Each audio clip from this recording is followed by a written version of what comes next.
విద్యా ప్రవేశ్ డే 22 భాషాభివృద్ధి. ఈరోజు ఈ అంశానికి సంబంధించి పిల్లలతో వారి కుటుంబ సభ్యుల గురించి, వారు చేసే పనుల గురించి స్వేచ్ఛగా మాట్లాడించాలి. వాళ్ళ ఇంట్లో ఉండేటువంటి అమ్మ, నాన్న, అక్క, చెల్లి, తమ్ముడు, అమ్మమ్మ, తాతయ్య, నానమ్మ ఇలా ఎవరెవరు ఏమేం పనులు చేస్తారో వారిచే స్వేచ్ఛగా మాట్లాడించాలి.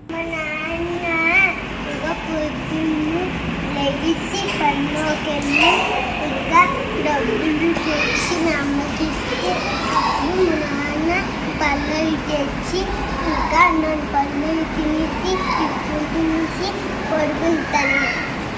మీ నాన్నగారు ఏం పని చేస్తారు? రుచులు ఇంకా జంతువులు అవన్నీ ఆడతారు. మీ అమ్మగారు ఏం చేస్తారు? నా అమ్మ పళ్ళు కలుపుతుంది. ఓకే, ఇంకా మా మామ ఇంట్లో పళ్ళన్నీ చేస్తారు. అప్పుడు బట్టలు ఆడబడతాను. బట్టలు అప్పుడు తీసారు. మా నాన్న పనికి వెళ్ళి రాత్రి వచ్చిన పప్పు చేస్తారు. మా అమ్మ ఇంట్లో నుండి గిన్నెలతోని పని చేసి అప్పుడు వంట చేసి మా అన్నయ్య ఇంటికి. అభిజ్ఞాభివృద్ధి. విద్యార్థులకు వారికి తెలిసినటువంటి చిత్రకథను క్రమాన్ని మార్చి ఇచ్చి దాన్ని క్రమంలో అమర్చమని చెప్పాలి.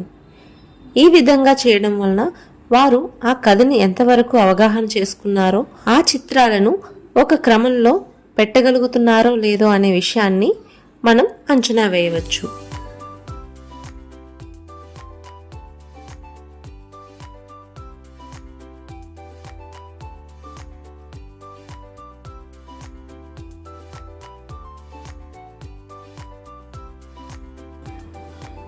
నెక్స్ట్, శారీరకాభివృద్ధి.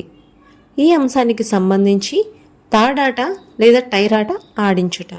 1వ తరగతి విద్యార్థులచే తాడాటను ఆడించాలి.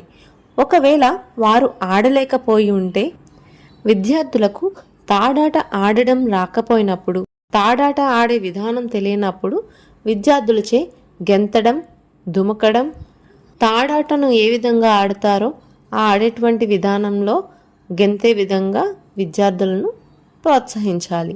ఆ తరువాత వారు తాడాటను ఆడే విధానాన్ని నేర్చుకుంటారు.